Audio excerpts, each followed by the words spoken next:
And we are back with our financial expert. Winnie Sun is managing director and founding partner of Sun Group Wealth Partners. This is a financial group, provides financial planning services. I could sure use it. You also have a radio show, Tune In Radio. We do. I love the title. Is it Renegade Millionaire? Renegade Millionaire. Are you like a renegade millionaire?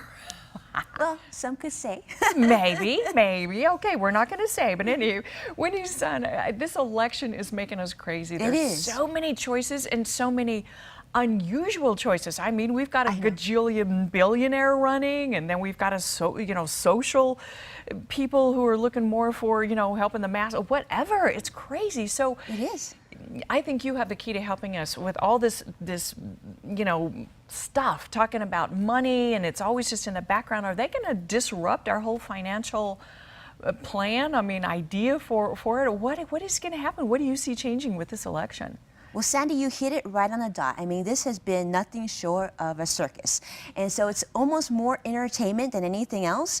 But we're going to look at it from a financial standpoint, because we talk to, in our own practice, we meet with clients every day, and they're concerned about things like retirement and Social Security, if money's going to be there for them. And we talk to our millennial clients, and they're concerned about their education costs and student loans. So instead of talking about how you feel about each candidate, we wanted to kind of unwind and go a little deeper, and let's just talk strictly about their financial platforms. Okay, I love it. So let's just jump in on that, and then we'll talk about who this will affect. Sure. Because depending on what they're saying, it's going to affect a lot of people and businesses. Absolutely. So you want to start with the Republicans or Democrats? Your choice. I want to know about Donald Trump, because here's like a gajillion billionaire guy, and but how would he run a government? Well, interesting enough, if we forget what you think about Donald Trump. We obviously know he's very controversial, but we go down deep and look at the financials. Interesting enough, Donald wants to do quite a bit of good in terms of getting businesses to stay in the United States, which I think is key. He wants to decrease corporate tax rates down to 15%, which is interesting because U.S. has almost the highest corporate tax rate from all the major countries. What is it about now, Winnie Sun? Well, it's much, much higher than it is now. Okay. But the main thing that we want to know is if he does that, then companies will stay here on because US we've been soil. getting a brain drain. I know. We're getting everything from all the other countries because we are not encouraging our businesses. And I know even in Arizona that's been kind of controversial. Absolutely. You're seeing it right here at home. Yeah. And so we want companies to do business here. We want them to manufacture here. We want to stay in home grounds because that gives us tax revenue. It also, more importantly, gives people employment. And employment's key, right? To be self-sustaining. We want our young people to be working here. We don't want these companies to take earnings, even companies like Apple, taking earnings offshore. We want all that money to stay here so we continue to stay strong. That's the main thing. And almost every Republican candidate we've been looking at, Cruz, Rubio, they're all talking about decreasing that corporate tax.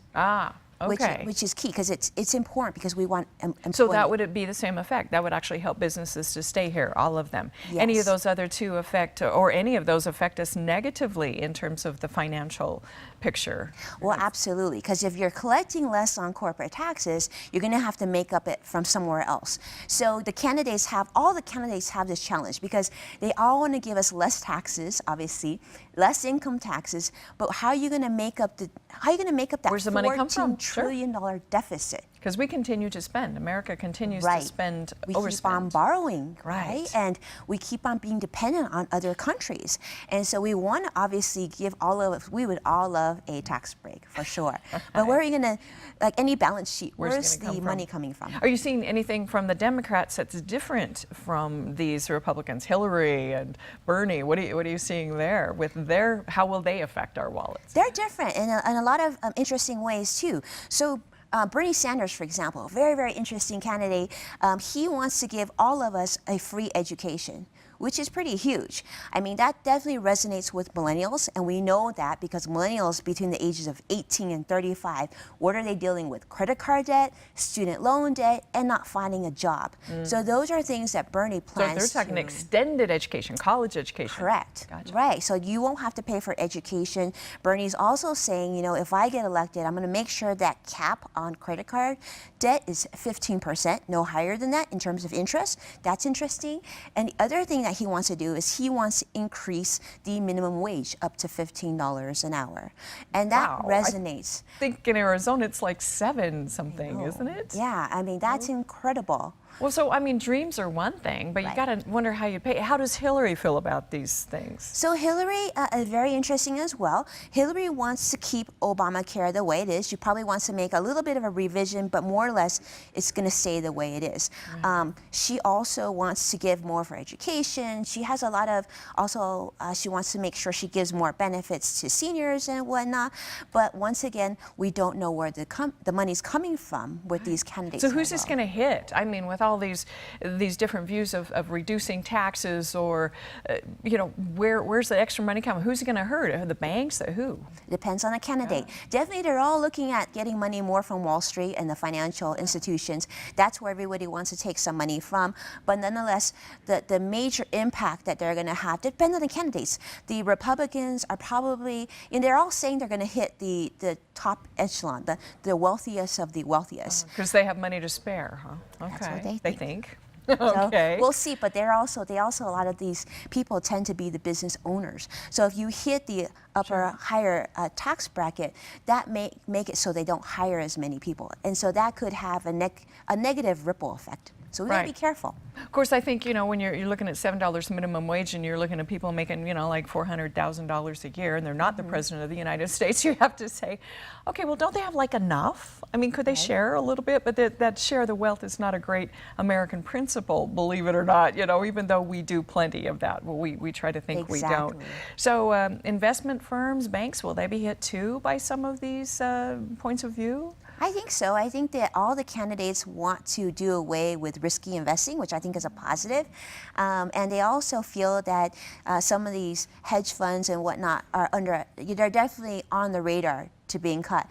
And most importantly, interesting enough, a lot of the candidates, especially on the Republican camp, want to do away with big government. So Ted Cruz is saying that he wants to do away with 5 agencies within the U.S. government, one of them being the IRS. He says he's going to do away with the IRS. And that should cause quite a bit of savings. So he says Bernie Sanders, on the other hand, wants to spend more. He wants to spend trillions of dollars for the next 5 years, spending more money on roads and infrastructure. And he says that's going to create new jobs. So. Oh, I tell you, well, you know, I won't ask who you're going to vote for, but I mean, it's confusing. No matter which party you are with or you want to support, there's pros and cons on all these. So where do we go for more info?